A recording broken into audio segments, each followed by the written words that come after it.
here tonight at Mudflat for the kick-off event of the This Is East cultural block parties that are going to be on the third Thursday of every month. All throughout the summer, starting this coming Thursday, the third Thursday of April, and going all the way through the third Thursday of September. I'm Carrie Dancy. I'm the Executive Director of East Somerville Main Streets, and we're here in Mudflat. What better place to kick off a cultural event in the East Broadway Business District? And tonight we have Leonina Herringer.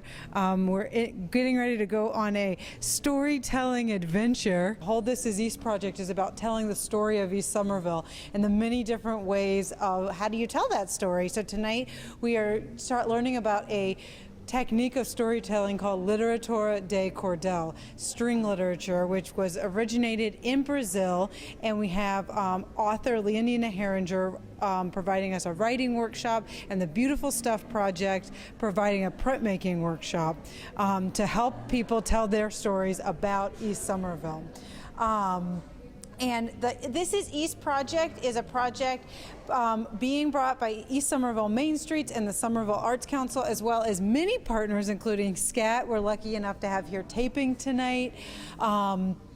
Like I said, the Beautiful Stuff Project, Mudflat, which is going to be working on another portion of the project, a beautiful mural on the Cross Street Culture Corridor that's being created through this project. The City of Somerville Office of Strategic Planning and Community Development, Somerville Community Corporation, a lot of local businesses, including Triumvirate Environmental. So it's a really rich two-year project that's kicking off tonight here at Mudflat. So you're going to go on a rich little story adventure with Leonina Herringer, her story about how her community was divided in Brazil and how it came together, which is what she wrote her Cordel on. And we invite you over the next 2 years to consider what's your East Somerville story that you'd like to share with the community. Thank you so much. For more information, make sure you join our newsletter or check out our website, eastsomervillemainstreets.org, or the Third Thursday Block Party Facebook page. And thanks to our host, Mudflat, tonight. A few years ago, in 2005, I received a grant from the Somerville Arts for some of my vignettes, and I showed them that I had a booklet that I wrote in 2005, Contestado, which is a Literatura de Cordel, and they were very interested. I also showed it on a reading, and one lady who was attending it, she brought the idea to her third grade granddaughter's teacher, and the three teachers from Cambridge organized a book of Cordel by 3 classes of third and fourth grades. To me, it sounds the first Cordel in English.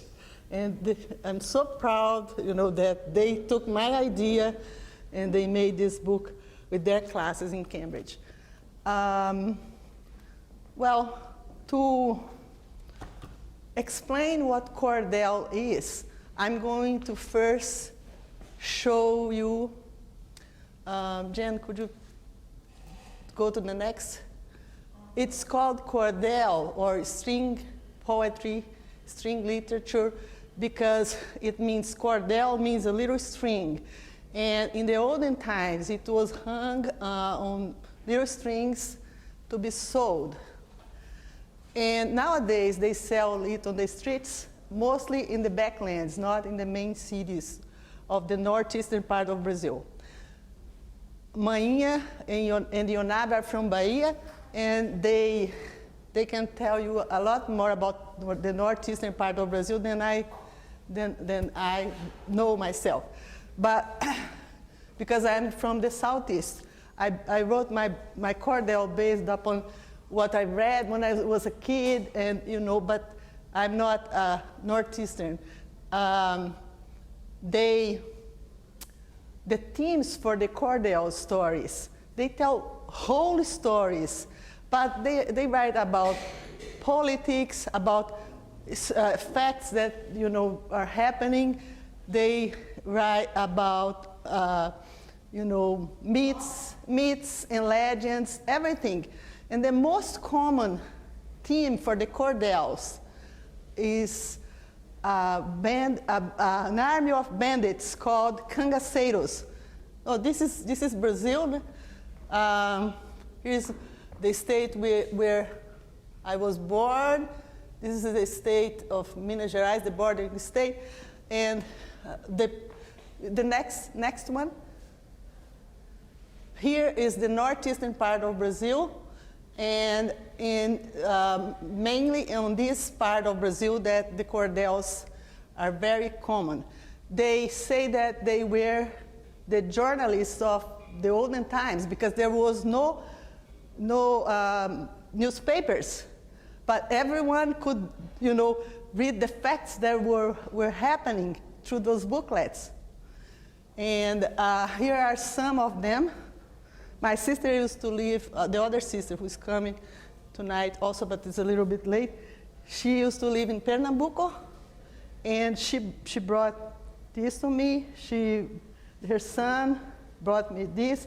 This is the forró trio. They use the lampião, one of the cangaceiros style hat and everything. Also, in that part of the northeastern part of Brazil, they make a lot of lace called bobbin lace. This is not a real one, but they make it. It's very interesting. If you go to the internet, you can see the bobbin lace making. The rendeiras, they make this bobbin lace with they very intricate kind of lace. We're using those pins. And Lampião was had his own arm of bandits who, and basically he was a rebel and he confronted the police. He also took, to invade like villages and, rob and with his army, but we was said to take from the rich and give to the poor, this kind of stuff. He's a big hero. And Maria Bonita, his wife, is said to be a lace maker. So the song is about the Lampião army and the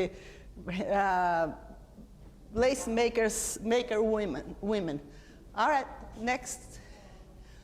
Okay, his army, it terrorized the backlands of the northeastern part of Brazil for many years. But, this is not the only theme for the Cordels. The Cordels can go from, how the world was made. And those are very recent Cordels that Etelvina, the sister there, brought to me. A trip to heaven. But there are so many. There's so many. And here is one about Lampião also. Lampião, by the way, is oil lamp, means oil lamp. And so this is one of the Cordelistas. There are so many, and there's so many famous ones that I decided to show this one, because his is, I guess it's Ionabe's, my friend Ionabe's favorite, Patativa do Assaré. And, with the Cordels, they could put the covers. They could put prints in the beginning. They use any prints, any kind of prints. But nowadays, one of they use a lot is woodcut called xilogravura. And the next slide is about this man, José Borges, is a cordelist in Bezerros, Pernambuco. And there is a book of his there, if you want to pass it around. And he now is very famous. He exports his woodcuts to the United States, to Europe. He's very famous now. All right. Just before we start to sing about Limbao, no matter how many times I try, for some reason I cannot get that name. It's like someday I'll get it. But one thing that another musician who worked with us, Marcio, said the other day that really helped me understand who he was he said that he and Maria Bonita were kind of like a Bonnie and Clyde, like they were kind of racing around the country, robbing banks and robbing rich merchants and businessmen, perhaps. And so it's just a great way to picture them, since we're about to sing a song about.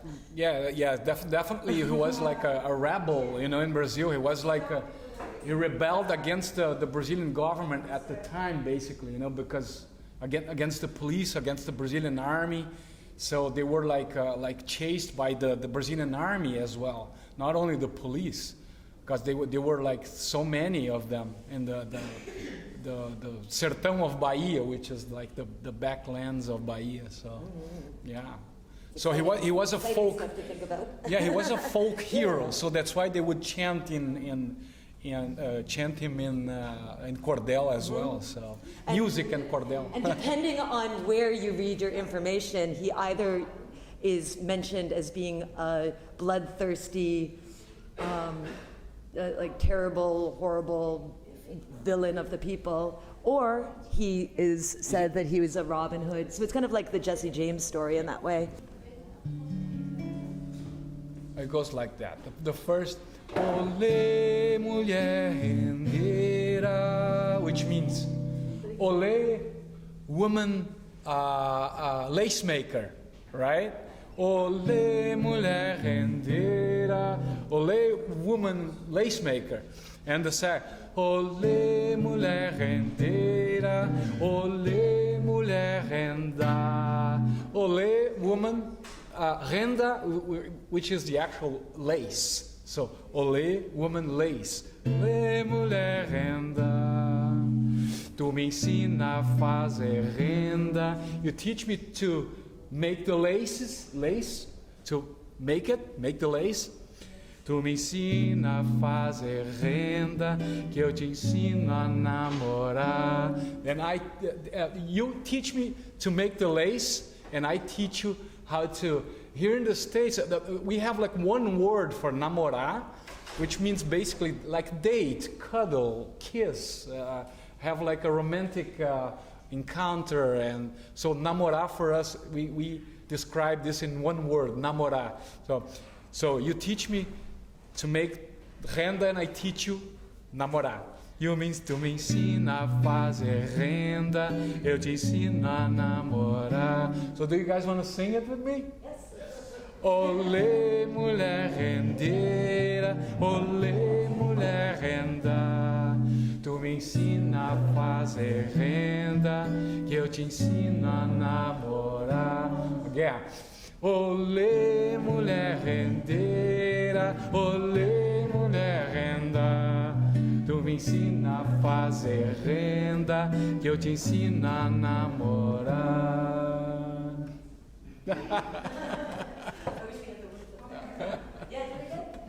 So what I'll do is, this part you guys are gonna come in, right, with me. There's like two other parts in the song that I'm gonna sing, but every time I come in with olê, olê, mulher rendeira, you come with me together, okay? So, 1, 2, 1, olê, mulher rendeira, olê, mulher renda. Tu me ensina a fazer renda, que eu te ensino a namorar. Again, olê, mulher rendeira, olê, mulher renda. Tu me ensina a fazer renda, que eu te ensino a namorar. Lampião desceu a serra, deu um baile em Cajazeira, botou as moças donzela a cantar mulher rendeira. Olê, mulher rendeira, olê, mulher renda. Tu me ensina a fazer renda, que eu te ensino a namorar. Olê, mulher rendeira, olê, mulher renda. Tu me ensina a fazer renda, que eu te ensino a namorar. As moças de Vila Bela não tem mais ocupação, pois só ficam na janela namorando Lampião. Olê, mulher rendeira, olê, mulher renda. Tu me ensina a fazer renda, que eu te ensino a namorar. Olê, mulher rendeira, olê, mulher renda. Tu me ensina a fazer renda, que eu te ensino a namorar.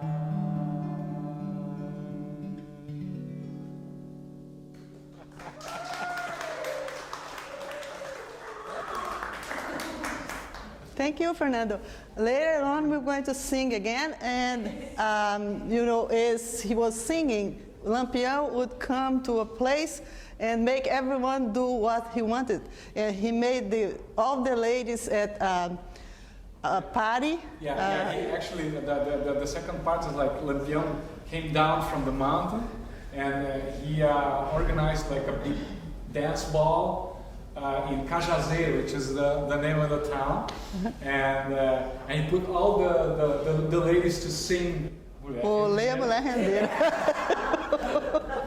And the ladies, the other part said, the ladies from Vila Bela, they don't have any occupation but to be at the flirt windows? with Lampião.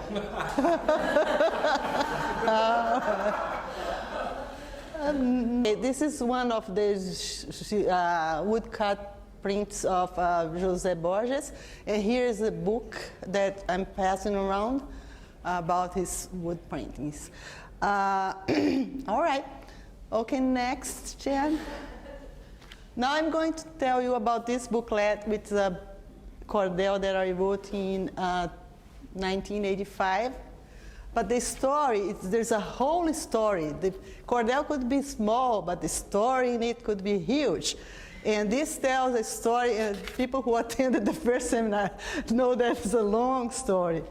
And there are a few people in this room who are witnesses to this story, because my sister Etelvina and my sister Clorinda.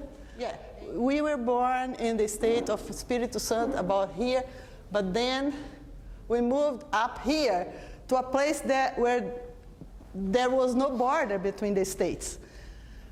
And this place was claimed by both states, Minas Gerais and Espírito Santo. Okay, here's our state where we were born, and then we moved up a little bit to a place where there was no border. It belonged the village where we're living at. When I was 7, Etelvina was 6, Clarinda was 2.